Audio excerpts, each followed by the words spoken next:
Good morning, gentlemen. So today I want to talk about the top 5 NBA players who I think will be overpaid in this NBA free agency. As we know, free agency is always a hectic time of the year. But with a few teams still in the playoffs, people are focused on playoff action, where most GMs are probably focused on building their team for next year. And free agency is where that happens. And normally we see a lot of veteran players, superstars of the league that have been superstars for a long time, get heavily overpaid. Now, and this happens because the NBA salary cap, they have to spend that money. And you'll find times where there's no other player available, they have to give it to someone, so they just land on a player who gets a big chunk of cash. If you think of the Lakers team, I forget that, was it Luol Deng? Timothy Mozgov got massive contracts and didn't do a lot, made a lot of cash. And so there's a couple of players I think who are primed to get some big deals this year. One of those being our very own Chicago Bull, DeMar DeRozan. Now, DeRozan is actually coming off a very good stretch of a 3-year period. He's averaged 25.5 and 5.1, and he actually finished 10th place in MVP voting. Now, the Chicago Bulls are a better team with him on the floor, yes, than they are without him on the floor. But, he's not a great three-point shooter. He's not a great defensive player. He has holes in his game. He's well into his 30s. 34, 35 maybe. But because of his play and his reputation and the position that he is in Chicago, I think there's a very high chance that the Bulls are going to pay him 20, 25 mil a year just because of who he is and his reputation. Could that money be spent better elsewhere? 100%. You all know my views on DeMar DeRozan and the restrictions a contract like that will have on Chicago for the next 4 to 5 years. But I'm not the GM, I'm not the owner, I'm just a random dude with a big white beard in Australia. So what do I know? But I do know that he's going to get a big payday, and it's going to be out of the salary cap of Chicago, unfortunately. Number 2, PG, Paul George. One of the great podcasts, I must say, is PG. It's proving to be a very good listen, but he has a player option this year. Now, PG has proved to be a very resilient player, top 20 player in the league year on year, but he's never been able to get them over the hump. He's never been able to pull his team to that next level, and he's been paid a lot of money. But he also turns 34, and he's going to be looking for a long-term deal. Whether he is signed with the Clippers, I don't know. I would say high possibility. They'll give him a 3 to 4 year deal. That wouldn't surprise me at all. But kind of make you wonder what that salary would look like when he's 37, 38 years old. Is he going to produce at LeBron numbers? Probably not.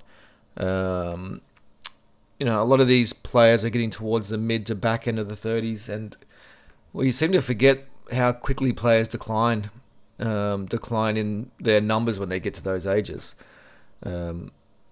Yes, I'm no young spark either, and I'm rapidly declining. You would not catch me doing anything athletic at this age.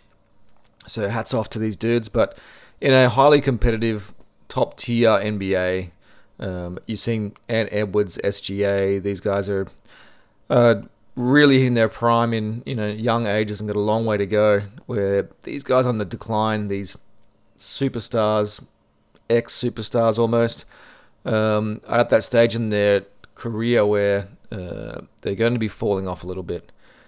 So number 3 brings me to James Harden. Now, the James Harden of today is not the James Harden of the Rockets we saw.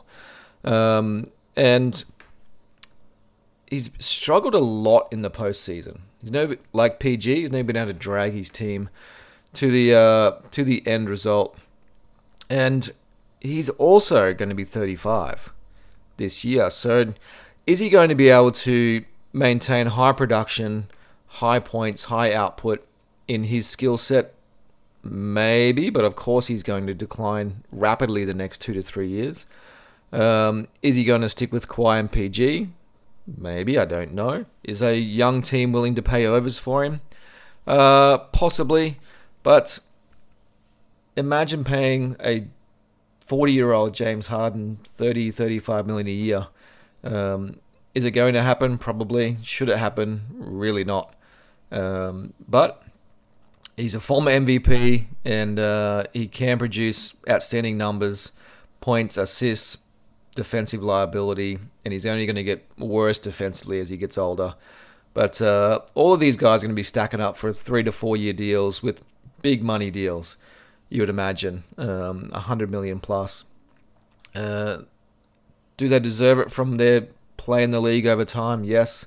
It's just hard to imagine them earning 20, 25, $30 million a year when they're 40 years old or 38, 39 years old.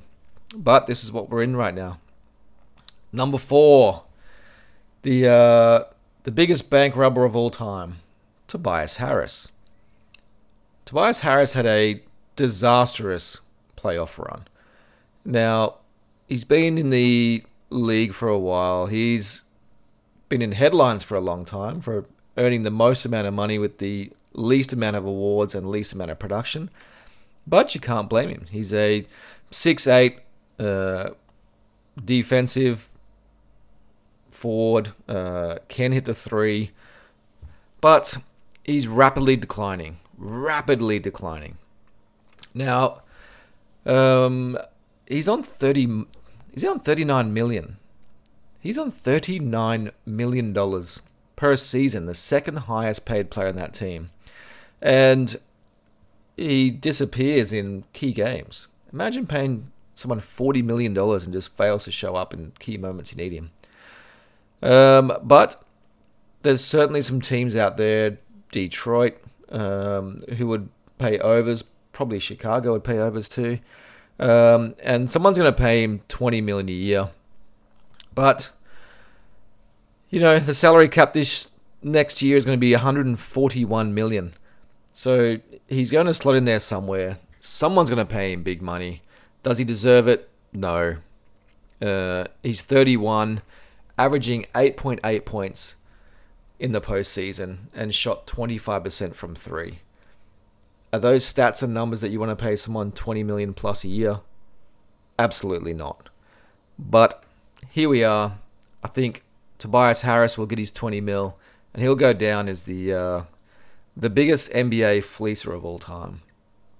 Now, number 5, bit of a free agent. He's a restricted free agent out of Cleveland, Isaac Okoro. Now, almost every year there's at least one who signs an offer sheet that seems a little beyond what the player is worth. And they're trying to make a deal and scare away the other teams from matching. And I think he's a prime candidate for that to happen. 23 years old, 4th season in the league, averaging 9 points, 1.2 threes while shooting 40% from 3. Solid defender.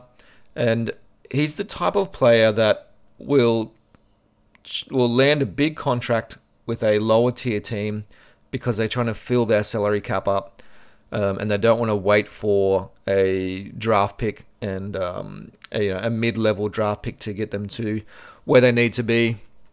But he's potentially in that spot of landing a $20 million contract for not doing too much, and a lot of these times these restricted free agents pop up, and we see it happen a lot in free agency. So I think he's certainly one to keep an eye on for being massively overpaid. But he's 23 years old. There's still room for him to grow and become a contributor. But 100% DeMar DeRozan for my Chicago Bulls will be the most overpaid player in free agency this year.